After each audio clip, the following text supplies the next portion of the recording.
अस्सलाम वालेकुम दोस्तों, एरर्स एंड सॉल्यूशन सीरीज में खुश आमदीद। इस सीरीज के अंदर हम IPS सॉफ्टवेयर के अंदर जो एरर्स आते हैं उनका सॉल्यूशन देखते हैं। अगर आप सॉफ्टवेयर के अंदर आइटम फाइल ओपन कर रहे हैं या कोई और फॉर्म ओपन करते हैं और ओपन करते साथ ही आपके सामने ये एरर आ जाता है और फॉर्म भी आपके सामने नजर नहीं आता, तो ये बेसिकली एरर है, कल्चरल ID का एरर है। ये आता क्यों है और इसको हमने फिक्स कैसे करना है, देखिएगा। मिसाल के तौर पर यहाँ पे आप जाते हैं आइटम फाइल पे और साथ ही आपके सामने ये एरर आ गया और इसके अंदर आपको कहीं पे आइटम फाइल ओपन नहीं होगी और फिर आप इसको क्लोज करेंगे तो सॉफ्टवेयर बाकी चलता रहेगा, लेकिन अगर आप इसको क्विट करेंगे तो पूरा सॉफ्टवेयर बंद हो जाएगा। अब इसकी दो रीजन हो सकती हैं। एक नंबर 1 ये है कि आपने विंडो की नई इंस्टॉलेशन की, सॉफ्टवेयर इंस्टॉल किया और साथ ही ये एरर आ गया। उस केस के अंदर ज्यादा चांस तो यही है कि शायद आपकी विंडो ही दोबारा करनी पड़े, क्योंकि विंडो के अंदर कुछ सेटिंग ऐसी होती है जो इस चीज के लिए प्रॉब्लम क्रिएट करती है। लेकिन सम टाइम ऐसा होता है कि आपका सॉफ्टवेयर ठीक चल रहा था, अचानक आप एक दिन आए, ये सॉफ्टवेयर आपने बंद किया और उसके बाद जब आपने ऑन किया तो ये एरर आना शुरू हो गया।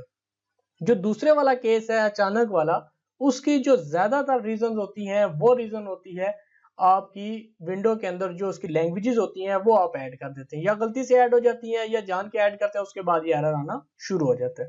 अब हम आते हैं इसको फिक्स कैसे करना है। इसको फिक्स करने के लिए हम सबसे पहले इसको क्विट कर देंगे, सॉफ्टवेयर को बंद कर देंगे।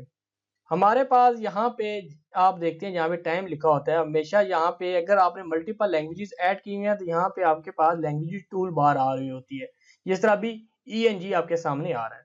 अगर यहाँ पे नहीं आ रही तो आप कंट्रोल पैनल में जाके तो वहां पे रीजनल सेटिंग के अंदर भी जाके आप कर सकते हैं। अब इस सिस्टम के ऊपर यहाँ पे आ रही है तो हमने क्या करना है, हमने इसके ऊपर क्लिक करना है।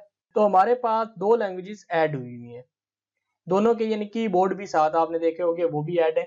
तो इससे क्या होगा कि अब जो सॉफ्टवेयर के अंदर डिफॉल्ट की कमांड जा रही है वो इसकी कमांड जा रही है, क्योंकि ये टॉप लेवल के ऊपर है। अब सॉफ्टवेयर के अंदर जो सेटिंग हुई हुई है वो यूनाइटेड स्टेट के हिसाब से हुई हुई है, इसलिए ये सॉफ्टवेयर आपको एरर दे रहा है। हम इसको क्या करते हैं, हम जाते हैं जी लैंग्वेजेस प्रेफरेंसेस के अंदर हम जाते हैं। इसके अंदर आप ये देखिएगा कि यहाँ पे आपके सामने 3 लैंग्वेजेस ऐड हुई हुई हैं, 1, 2 और 3, और जो सबसे टॉप के ऊपर है वो पाकिस्तानी है, इसके बाद ये है और फिर आपकी ये वाली लैंग्वेज है। तो हमने क्या करना है, हमने जो यूनाइटेड स्टेट वाली है उसको छोड़ के बाकी दोनों लैंग्वेजेस को यहाँ से रिमूव कर देना है, ताकि हमारे सिस्टम के अंदर जो इनपुट है और डिस्प्ले है वो एक ही लैंग्वेज का हो, यूनाइटेड स्टेट का। अब हम आ जाते हैं उसकी तरफ। इसको खत्म करने का तरीका ये है कि आपने उस लैंग्वेज के ऊपर क्लिक करना है जो लैंग्वेज आपने रिमूव करनी है। आपने सेकंड वाली लैंग्वेज के ऊपर क्लिक किया और इसको आपने रिमूव कर दिया। अब जो पहली वाली लैंग्वेज है वो उसको रिमूव करने के लिए आपको जो तीसरी वाली लैंग्वेज है इसको आपने टॉप के ऊपर लेके आना पड़ेगा, यानी इसके ऊपर आप टॉप पे लेके आएंगे तब ये रिमूव होगी, क्योंकि अब ये जो इंग्लिश पाकिस्तान है वो डिफॉल्ट ऐप लैंग्वेज हुई है। तो हमने इसको पहले टॉप के ऊपर लेके जाना है ताकि ये टॉप के ऊपर आ जाए। अब इसके ऊपर हम क्लिक करेंगे और यहाँ से इसको भी हम रिमूव कर देंगे।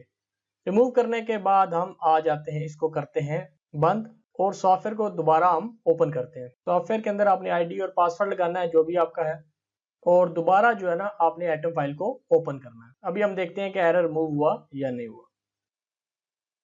अब ये आपके सामने जो आइटम फाइल है वो ओपन हो गई है। आइटम फाइल के अलावा भी अगर कोई एरर आपके किसी और फॉर्म पे भी आ रहा है और उसकी जो एरर की टाइप है वो आपकी यही वाली टाइप है जो मैं आपको बता रहा हूँ, कल्चर ID वाली, तो मोस्टली उसका जो हल है वो लैंग्वेजेस रिमूव करने से आपका हो जाता है।